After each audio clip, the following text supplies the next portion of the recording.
Halo teman-teman semua, perkenalkan nama saya Valencia Menrova dari kelas Manajemen 12 dengan nomor BP 23101155310541. Izin kepada Ibu dosen yang mengajar mata kuliah Manajemen Sumber Daya Manusia. Baiklah teman-teman, langsung saja pada kali ini kita akan membahas materi tentang proses rekrutmen, seleksi, dan penempatan pegawai atau karyawan. Let's go! Nah, teman-teman, pembahasan kita yang pertama yaitu pengertian rekrutmen. Rekrutmen adalah serangkaian proses mencari, menemukan, mengajak, juga menetapkan sejumlah orang, baik dari dalam maupun luar perusahaan sebagai calon tenaga kerja dengan spesifikasi atau karakteristik khusus yang dibutuhkan perusahaan atau dalam sebuah organisasi. Nah, selanjutnya teman-teman, yaitu tentang prinsip rekrut. Dalam prinsip rekrut ini ada 6 teman-teman. Yang pertama, yaitu mutu karyawan yang akan direkrut harus sesuai dengan kebutuhan yang diperlukan. Dengan tujuan apa? Untuk mendapatkan mutu yang pastinya harus sesuai. Untuk itu, sebelumnya kita perlu harus membuat beberapa hal, yaitu seperti analisis pekerjaan, deskripsi pekerjaan, bahkan juga seperti adanya spesifikasi pekerjaan. Nah, yang kedua, yaitu kita harus mengetahui jumlah karyawan yang diperlukan. Apakah jumlah karyawan tersebut sesuai atau tidak sesuai dengan job yang tersedia. Untuk mendapatkan hal tersebut, perlu kita lakukan beberapa hal, seperti peramalan kebutuhan tenaga kerja dan analisis terhadap kebutuhan tenaga kerja atau workforce analisis. Yang ketiga, yaitu biaya yang diperlukan diminimalkan. Jadi, setiap biaya-biaya yang diperlukan harus diminimalkan sebaik mungkin. Yang keempat, yaitu adanya perencanaan dan keputusan-keputusan strategis tentang perekrutan. Yang kelima, yaitu adanya flexibility. Flexibility atau disebut juga dengan fleksibilitas. Fleksibel dalam pekerjaan berarti juga siap menerima, juga beradaptasi dengan segala perubahan. Hal ini bisa membantu kamu untuk meningkatkan dan mengembangkan skill kamu dalam setiap hal loh. Yang keenam, yaitu pertimbangan-pertimbangan hukum. Jadi setiap rekrutmen harus berdasarkan dengan pertimbangan-pertimbangan hukum yang telah diatur dan berlaku. Baiklah, selanjutnya yaitu tujuan rekrutmen.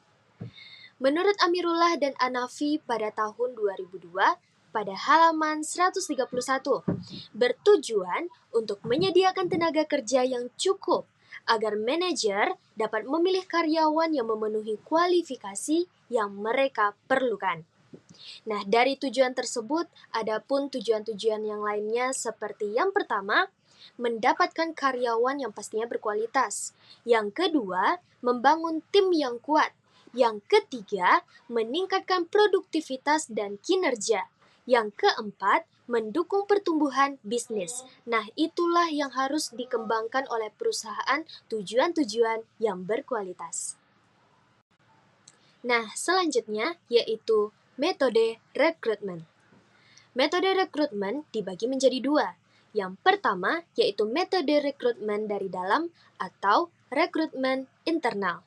Yang kedua yaitu metode rekrutmen dari luar atau rekrutmen eksternal. Berikut pembahasannya. Come on. Nah, yang pertama yaitu metode rekrutmen dari dalam atau rekrutmen internal.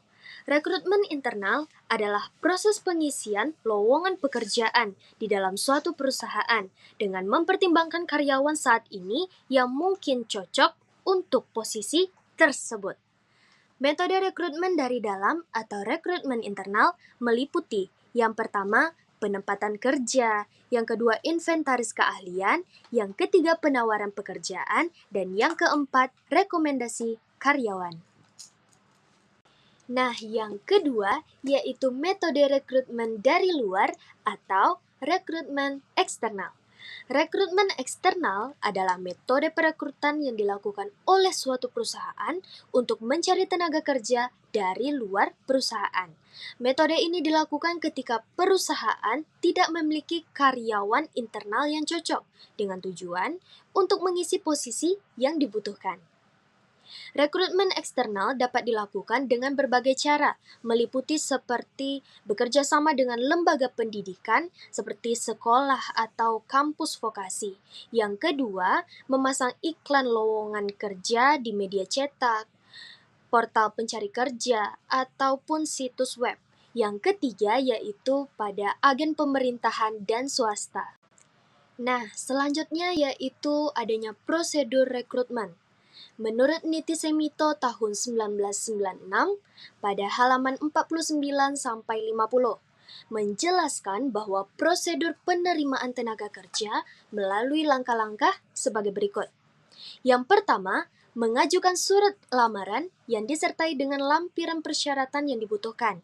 Misalnya seperti adanya ijazah terakhir, surat kelakuan baik dari kantor polisi. Yang ketiga, surat keterangan dari kantor tenaga kerja. Yang keempat, tidak terlibat gerakan terlarang. Dan yang kelima, surat keterangan kesehatan. Nah, prosedur rekrutmen yang kedua yaitu setelah lamaran diajukan, maka diberikan tanda bahwa lamarannya sudah terdaftar oleh tugas yang berwenang pada instansi tersebut. Yang ketiga, pada saat ujian diadakan ada pun hal yang harus dilakukan, seperti menjawab soal dengan uraian, yang kedua checkpoint, yang ketiga metode wawancara, yang keempat penerimaan calon pegawai bagi yang lulus, dan yang kelima status pegawai percobaan atau magang. Nah, selanjutnya yaitu adanya proses rekrutmen. Dapat teman-teman lihat di sini adanya bagan proses rekrutmen yang saling berhubungan. Yang pertama yaitu identifikasi lowongan pekerjaan. Yang kedua, tuntutan pekerjaan atau job recruitment. Yang ketiga, metode rekrutmen. Lalu yang keempat, pelamar yang kapabel. Pada metode rekrutmen adanya sumber-sumber rekrutmen dibagi menjadi dua yaitu internal rekrutmen dan eksternal rekrutmen. Yang termasuk pada internal rekrutmen seperti job tender dan departing employee.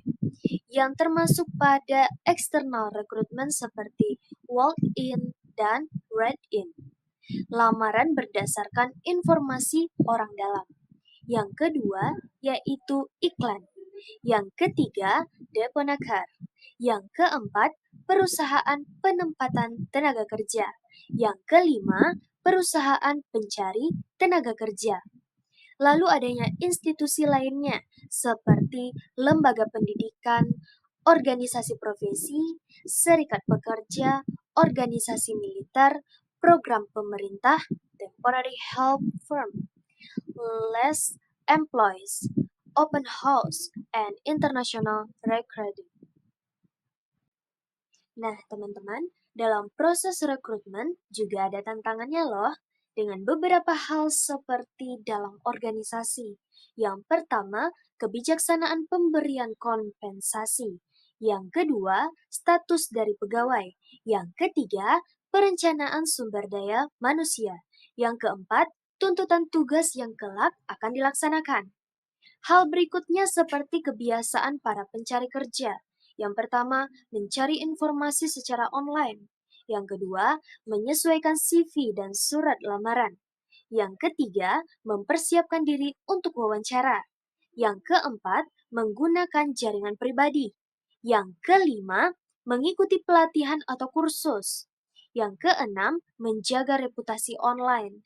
Yang ketujuh, fleksibilitas dalam pilihan pekerjaan. Yang kedelapan, menganalisis tawaran pekerjaan. Lalu hal lainnya seperti kondisi eksternal. Yang pertama seperti tingkat pengangguran. Yang kedua, kompetitor. Yang ketiga, kelangkaan skill dan pengetahuan. Yang keempat, peraturan perundangan tenaga kerja, dan yang terakhir yaitu praktek rekrutmen organisasi lain. Nah, teman-teman, lanjut pembahasan kedua yaitu tentang seleksi. Apa sih pengertian seleksi?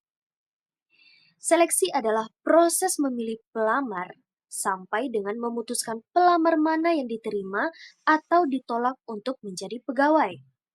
Seleksi atau selection merupakan suatu proses pemilihan orang-orang yang memiliki kualifikasi yang dibutuhkan dengan tujuan apa? Untuk mengisi lowongan pekerjaan di sebuah organisasi. Nah, teman-teman, sebelumnya pengertian seleksi. Sekarang, tujuan seleksi. Siapa sih yang tahu tujuan seleksi? Mari saya jelaskan. Tujuan seleksi yang pertama yaitu menjamin perusahaan memiliki karyawan yang tepat untuk suatu jabatan atau pekerjaan. Yang kedua, memastikan keuntungan investasi sumber daya manusia perusahaan. Yang ketiga, mengevaluasi dalam memperkerjakan dan penempatan pelamar sesuai minat. Yang keempat, memperlakukan pelamar secara adil dan meminimalkan diskriminasi. Yang kelima, memperkecil munculnya tindakan karyawan yang seharusnya tidak diterima. Nah, seperti yang kita ketahui, apa saja sih tahap-tahapan seleksi? Proses seleksi umumnya terdiri dari beberapa tahapan, seperti yang pertama, pengumpulan informasi. Jadi informasi tersebut harus dikumpul sesuai dengan fakta. Yang kedua, memprediksi. Yang ketiga, pembuat keputusan. Lalu yang keempat, pasokan informasi. Selanjutnya, apa saja sih faktor-faktor yang harus diperhatikan dalam proses seleksi? Nah, faktor-faktor yang harus diperhatikan dalam proses seleksi ada beberapa hal. Yang pertama seperti penawaran tenaga kerja atau jumlah pelamar. Yang kedua, tantangannya etis. Yang ketiga, tantangan organisasi. Dan yang keempat, kesamaan kesempatan atau EEO. Nah, selanjutnya langkah-langkah dalam proses seleksi. Ada beberapa langkah-langkah yang harus diperhatikan dalam proses seleksi. Yang pertama seperti penerimaan surat lamaran, yang kedua penyelenggaraan ujian, yang ketiga wawancara seleksi, yang keempat pengecekan latar belakang dan surat referensi, yang kelima evaluasi kesehatan, yang keenam wawancara oleh manajer yang akan menjadi atasan langsung. Yang ketujuh, pengenalan pekerjaan. Dan yang kedelapan, keputusan atas lamaran. Nah, dari langkah-langkah yang saya sebutkan sebelumnya, berikut beberapa penjelasan langkah-langkah dalam proses seleksi, yaitu seperti bagaimana sih penyelenggaraan ujian. Nah, dalam penyelenggaraan ujian kita akan melaksanakan psikotes, tes pengetahuan, dan tes keterampilan. Lalu apa saja tipe-tipe wawancara? Yang pertama seperti tidak terstruktur, yang kedua terstruktur. Yang ketiga, gabungan antara terstruktur dan tidak terstruktur. Yang keempat, pemecahan masalah. Dan yang kelima, wawancara dalam situasi stres. Lalu apa saja sih proses wawancara? Nah, dalam proses wawancara adanya seperti persiapan wawancara, penciptaan keserasian hubungan, lalu tukar-menukar informasi, dan yang terakhir pastinya penilaian. Di dalam penilaian adanya seperti menggambarkan komentar pewawancara tentang penampilan pelamar, minat yang terungkap, latar belakang, harapannya bagaimana, perkiraan kemampuannya, lalu pengalaman pelamar, dan yang terakhir, bagaimana sikap pelamarnya. Oke, lanjut. Apa saja sih langkah-langkah dalam proses seleksi selanjutnya? Orientasinya bagaimana? Dalam orientasi pastinya ada aspek organisasi, kepentingan pegawai, ruang lingkup tugas, dan perkenalan. Nah, apa saja aspek-aspek organisasi? Yang termasuk di dalam aspek organisasi seperti sejarah, adanya struktur dan tipe organisasi, pengenalan para pejabat, tata ruang dan tata letak fasilitas kerja, ketentuan normatif, produk organisasi, dan bagaimana budaya organisasi. Selanjutnya, kepentingan pegawai baru yang termasuk seperti penghasilan, jam kerja, hak cuti, fasilitas yang disediakan, pendidikan dan pelatihan, lalu pensiun. Bagaimana ruang lingkup tugasnya? Nah, ruang lingkup tugasnya seperti tugas pokok yang harus dikerjakan dan teamwork. Oke teman-teman, lanjut pada bagaimana sih proses rekrutmen dan seleksi tersebut. Nah, berikut dapat teman-teman lihat beberapa gambar rekrutmen dan seleksi. Nah, ada bagian rekrutmen, seleksi. Di dalam rekrutmen dan seleksi itu ada tahap-tahapannya seperti lowongan, lamaran, orientasi, dan yang terakhir yaitu apakah diterima atau ditolak. Oke teman-teman, setelah kita membahas tentang rekrutmen, seleksi, dan yang terakhir pastinya yaitu penempatan. Dalam penempatan pegawai, otomatis kita harus mengetahui apa itu penempatan. Penempatan adalah penetapan tugas atau assignment bagi pegawai baru atau penugasan baru dan disebut juga dengan rekrutmen bagi pegawai lama. Penempatan biasanya merupakan kewenangan dari atasan langsung atau kepala unit kerja pegawai yang bersangkutan setelah dikonsultasikan dengan manajemen. Peran dari HRD atau unit kerja pengelola sumber daya manusia adalah dengan memberikan saran kepada manajemen dan konseling untuk pegawai yang bersangkutan. Oke teman-teman, dalam penempatan ini kita harus mengetahui apa saja sih bentuk-bentuk penempatan pegawai. Nah, dapat teman-teman lihat struktur penempatan pegawai berikut, yaitu adanya assignment dan rekrutmen. Dalam rekrutmen itu terbagi menjadi beberapa bagian seperti adanya promosi atau promotion, lalu transfer, dan yang ketiga adanya demosi atau demotion. Nah, bagian-bagian tersebut akan saya jelaskan satu persatu. Yang pertama yaitu promosi atau promotion. Promosi terjadi ketika seorang pegawai dipindahkan dari suatu pekerjaan ke posisi lain yang lebih tinggi gajinya, tanggung jawabnya, dan atau tingkat organisasinya. Promosi biasanya didasarkan pada prestasi atau kinerja unggul dalam pekerjaan saat ini dan atau senioritas ataupun disebut dengan masa kerja. Nah, yang kedua yaitu transfer. Apa sih transfer itu? Transfer, pemindahan terjadi apabila seorang pegawai dipindahkan dari suatu pekerjaan ke jabatan yang lain yang relatif setara dalam hal gaji, tanggung jawab, dan atau tingkat organisasinya.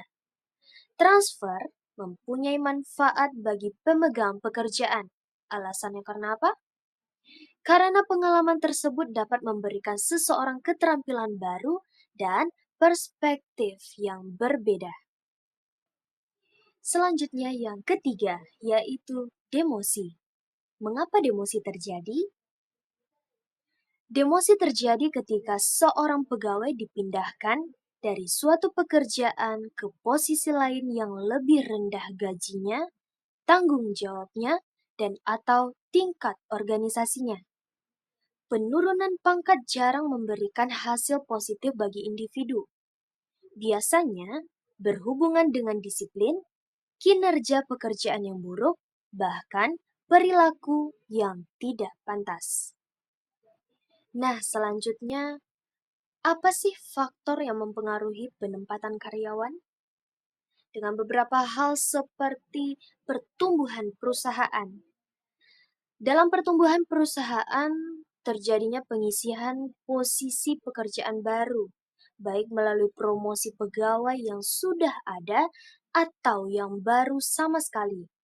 Hal ini karena adanya pengaruh ekspansi bisnis yang sudah mampu menciptakan posisi pekerjaan baru. Yang kedua, yaitu reorganisasi. Pembelian atau penjualan perusahaan atau merger dengan perusahaan lain akan mempengaruhi aktivitas Departemen Sumber Daya Manusia yang akan mempengaruhi keputusan penempatan pegawai. Nah, faktor lainnya ada yang seperti kecenderungan ekonomi umum. Apa sih itu? Jika kondisi ekonomi keseluruhan semakin baik, maka Departemen Sumber Daya Manusia akan proaktif dalam melakukan kegiatan seperti promosi, rekrutmen, dan seleksi karyawan baru. Selanjutnya yaitu adanya RTC. Dalam situasi ini, para pegawai berada pada posisi tertekan dan terjadilah pemangkasan kelebihan pegawai. Nah, teman-teman, setelah mengetahui apa itu rekrutmen, seleksi, bahkan penempatan, pembahasan yang terakhir yaitu apa saja hubungan antara rekrutmen, seleksi, dan penempatan. Rekrutmen merupakan proses penarikan sekelompok kandidat untuk mengisi posisi yang lowong. Dan seleksi adalah teknik pemilihan anggota baru dari kandidat yang tersedia.